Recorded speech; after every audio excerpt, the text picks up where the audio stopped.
One word of advice I need to give for anyone who's thinking about working on guitars, and that is expect the unexpected. So as I take this apart, I'll kind of explain what I had to deal with here. Now, I did do a complete fret dress, edge dress and polish, level crown and polish, and now this is a two-way truss rod. We're going to talk more about that in a second. But as I take this apart, we'll show you some unexpected challenges that we had to deal with. The previous customer, the customer that this guy bought the guitar off of, you can see it had a humbucking pickup, but I guess he installed this new pick guard and new gold ring. The way it was with this pickup is we couldn't get it to drop low enough for the strings to clear. And if you look here, you can see there's a shim in there. I may or may not use that shim. We'll come back to that. So I did end up boring out both sides to allow the legs and the screws to drop in and give us that adjustment that we need.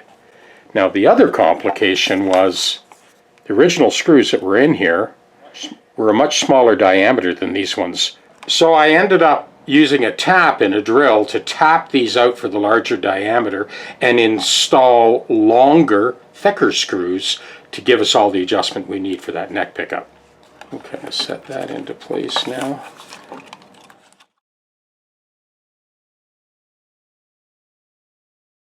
During that whole process of doing the fret dress, edge dress, crown and polish, I ended up masking everything off so that we didn't get little bits of filings in any of the electronics parts.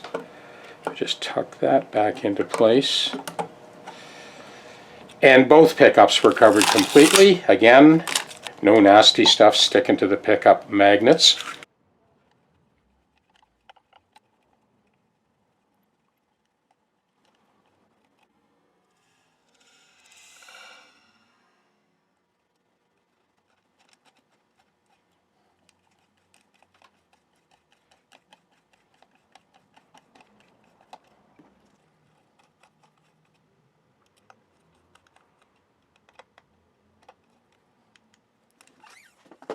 So I'll tell you something about these saddles. It's very rare that they line up perfectly. You can see the E string, the low E is perfect. The A, now this is the 7th fret and its octave.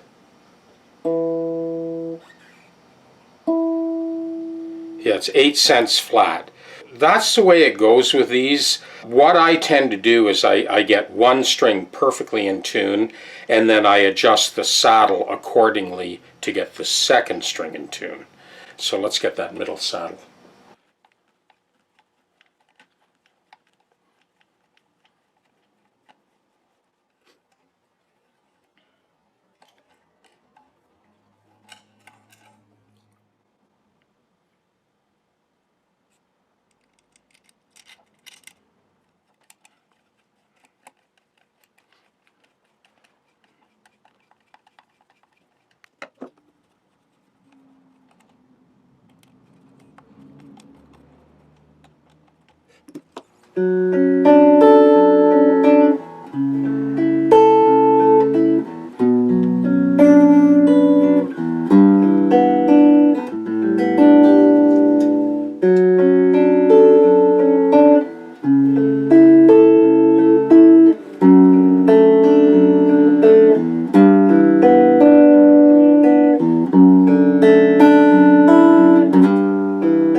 Let's start at the bridge and talk about these waveform saddles that we switched over to. These are the Fender ones. There's now a multitude of companies making these replacement saddles for tellies. So the idea is that the first saddle here cants slightly this way, which lengthens the B string and shortens the E string. The middle saddle, it shortens the D string and lengthens the G string. And the last saddle, well, it lengthens the 6th string and shortens the A string. I did end up grinding this face on the disc sander to get the machining to line up tight between these two saddles. I also disc sanded the face of the middle saddle to get these two saddles to kiss completely. The various companies that make these saddles, they all have varying degrees of accuracy. So these are the Fender saddles. They weren't too bad. They were like 40 bucks. You can get the Glendale ones out of California that are much more accurate, but they're a lot more money. So we decided to go with these ones. I had to alter them a little bit to get them to work. Now the nice thing is, the first saddle came right out of the package, did not modify it in any way, shape, or form, and these two strings line up perfectly. Once I disc sanded this face and got these saddles to kind of bunch together tightly, these two strings also lined up perfectly, did not have to alter anything. With this EA saddle, I did have to file the focal point forward on the A string to get those two to line up. But that's pretty good. That's not a lot of alteration to get this to line up that perfectly. You heard this a second ago, and I will play it more when I go into the studio. But I want to talk a little bit further about the final adjustments for the intonation on this type of saddle. Now I've got the curvature matched to the fingerboard. You can exaggerate it a little bit, and what I mean by that is the middle 4 strings, you could raise them just ever so slightly. And that gives you that sort of final control over the tweak of the intonation. Let's say that this saddle, where it stands, that this D string is a little sharp. You can move the saddle back, or you can drop the saddle down, and that's why I leave those middle 4 just a little bit high. It gives me that luxury to be able to raise the saddle slightly to raise the pitch of the string, or drop it down slightly to lower the pitch of the string. I did not need to do that in this case. All of the strings line up perfectly, as you just heard. So that kind of wraps it up. There are times where I will put a little block of brass in here if need be, to just hold those saddles in line. I didn't have to do it in this case. And the other thing that I've mentioned in multiple videos is always check the height of the pickups. So the closest the string will ever get to the magnets on the pickup is when you play this highest note. If you have a VU meter on your tuner and you see the needle kind of wavering, chances are your pickups are too close. Try just dropping them down to see what happens. So to put a number on this, when I press this last note, which is the closest the string is going to get to the pickup, we have a distance of 2.5 millimeters from the surface of the magnet to the underside of the string. So 2.5 millimeters is a pretty safe distance. Now you have to take into account the curvature of the strings. In the case of the Fender style pickups, they have staggered those magnets and figured that out years ago. With a Gibson style humbucker, I end up dropping the 2 outside screws down and leave the middle 4 flush, and that seems to work. So for this guitar, 10 to 46 in concert pitch, 25.5-inch scale, this is where we ended up with the nut. Now this has one of those roller trees, which is a good move. They work great. But you do have to be careful. When you wind the string, you want to make sure you get enough wind on that post to get some downward pressure. Because as you know, modern Strats and Tellies have 2 string trees. I'm not saying you need another string tree, just that you want to make sure you've got enough winds towards the face of the headstock to bring those strings down tight into their respective slots. Even the A string can be tricky. You want to make sure you got enough winds there. So these are good and tight all the way across. We're going to bring this into the house and have another listen. And one last thing I want to mention about this truss rod. So this is a 2-way truss rod. So I backed that truss rod off through the neutral zone until it started to grab, and then I put a little bit of negative pressure. And even after putting that negative pressure, was there was still an issue with the neck rising up from about here to here on the treble side only. The bass side was fine. There were some other discrepancies further up the neck. We took care of those. We leveled, recrowned, and polished. We also edge dressed. And we did that pickup fix that you saw earlier in the video. And we're ready now to go into the studio and really take this thing for a spin.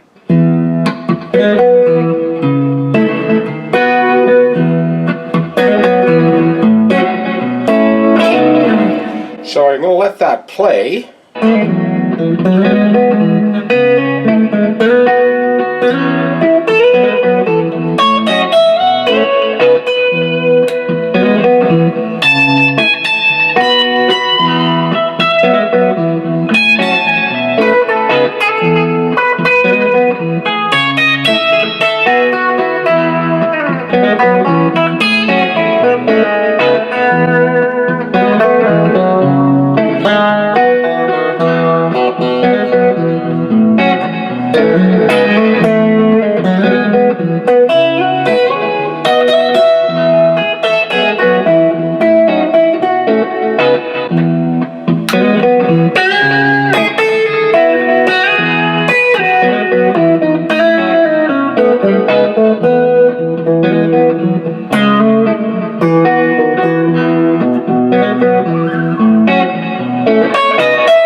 So that's a B minor thing. We'll let that play.